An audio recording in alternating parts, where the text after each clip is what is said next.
Assalamualaikum warahmatullahi wabarakatuh. Hello everyone, let me introduce myself. My name is Pak Kapita Pariski.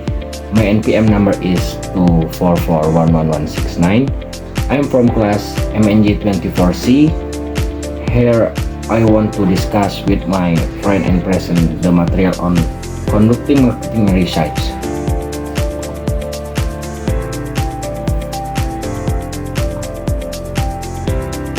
Sebelumnya saya ingin menanyakan pada rekan-rekan semua mengenai apa itu marketing research. Marketing research bukan sekedar mengumpulkan data, tapi sebuah proses yang sistematis dan terencana untuk mencari informasi penting agar keputusan bisnis lebih cepat tepat sasaran. Contohnya, sebelum menunjukkan produk baru, perusahaan harus tahu apa yang diinginkan konsumen agar produk mereka diterima di pasar. Definisinya adalah marketing research adalah proses sistematis untuk mengumpulkan, menganalisis, dan melaporkan data yang relevan dengan pemasaran guna mendukung pengambilan keputusan bisnis. Dan tujuan utamanya adalah memahami kebutuhan konsumen, menilai peluang pasar, dan mengurangi risiko keputusan pemasaran.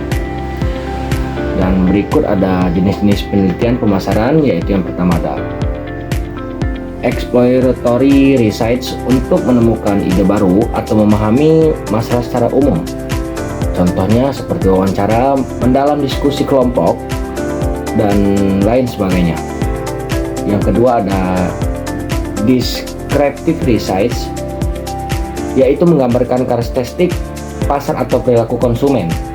Contohnya seperti survei kuantitatif.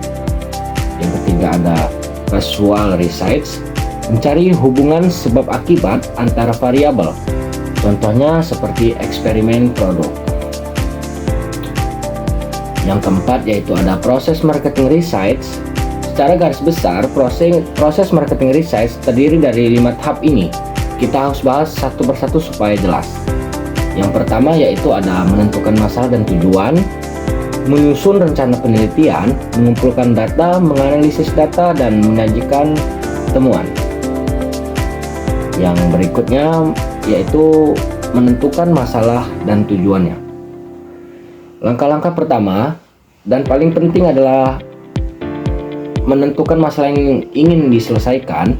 Jika masalah tidak jelas, hasil penelitian tidak akan tepat sasaran. Gunakan pertanyaan 5W plus 1H agar masalah lebih fokus. Contoh masalahnya itu, mengapa tujuan produk A menurun di Q3.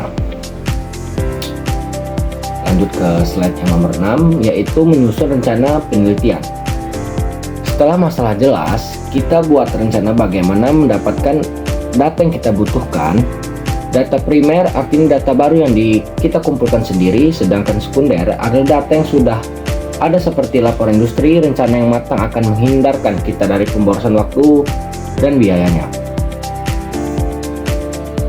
Sejenisnya yaitu ada 4. Yang pertama, tentukan sumber data, pemilihan metode pengumpulan data, rancang sampel, dan estimasi biaya dan waktu. Yang ketujuh ada slide mengumpulkan data. Pengumpulan data ini adalah tahap yang memerlukan ketelitian. Kalau data tidak pada hasil analisis juga akan salah perhatian. Metode yang dipilih akan dipastikan responden mewakili pasar yang dituju. Yang pertama ada metode primer, yaitu survei. Yang kedua ada focus group discussion atau FGD.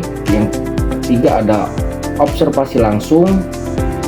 Yang lanjut ke yang kedua yaitu metode sekunder, yaitu laporan riset pasar, data pemerintah atau asosiasi. Yang ketiga ada tantangan, menghindari bias responden, mendapatkan responden yang representatif. Lanjut kita ke analisis data. Setelah data terkumpul, langkah berikutnya adalah analisis. Kita cari pola dan hubungannya yang berguna untuk mengambil keputusan. Misalnya apakah pelanggan tertentu menyukai produk tertentu. Dengan analisis yang tepat kita bisa menemukan insting yang berharga. Sejenisnya yaitu ada statistik deskriptif, yaitu MEAN, median, dan modus. Yang kedua ada korelasi, hubungan antar variabel. Yang keempat ada segmentasi pasar, mengelompokkan konsumen berdasarkan karakteristik. Yang keempat ada gunakan tools Excel atau SPSS atau Google Sheets. Nah, kita lanjut ke menyajikan temuan. Hasil penelitian harus disampaikan dengan jelas dan mudah dipahami.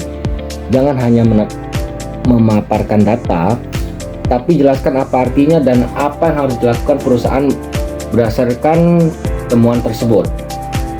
Sejenisnya yaitu ada buat laporan dengan visualisasi, grafik atau tabel.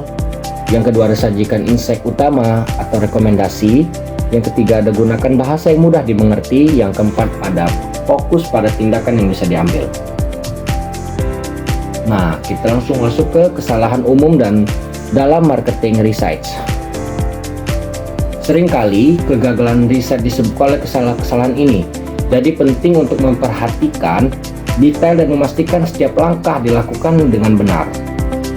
Yang pertama yaitu ada tindakan mendefinisikan masalah dengan jelas. Yang kedua ada data yang dikumpulkan tidak valid atau bias. Yang ketiga ada interpretasi data. Yang keempat ada tidak menindaklanjuti hasil penelitian. Dan terakhir ada kesimpulan. Sebagai penutup research bukan hanya soal mengumpulkan data, tapi bagaimana data tersebut digunakan untuk keputusan yang lebih baik dan strategis yang sukses. Yaitu ada marketing research adalah proses penting untuk pengambilan keputusan bisnis yang tepat. Melalui yang sistematis kita dapat mengurangi risiko dan meningkatkan peluang sukses. Gunakan hasil riset untuk strategi pemasaran yang lebih efektif. That is my explanation regarding conducting marketing research material. If there are still many sort to coming in my presentation, I apologize because it was about my mistake. Assalamualaikum warahmatullahi wabarakatuh.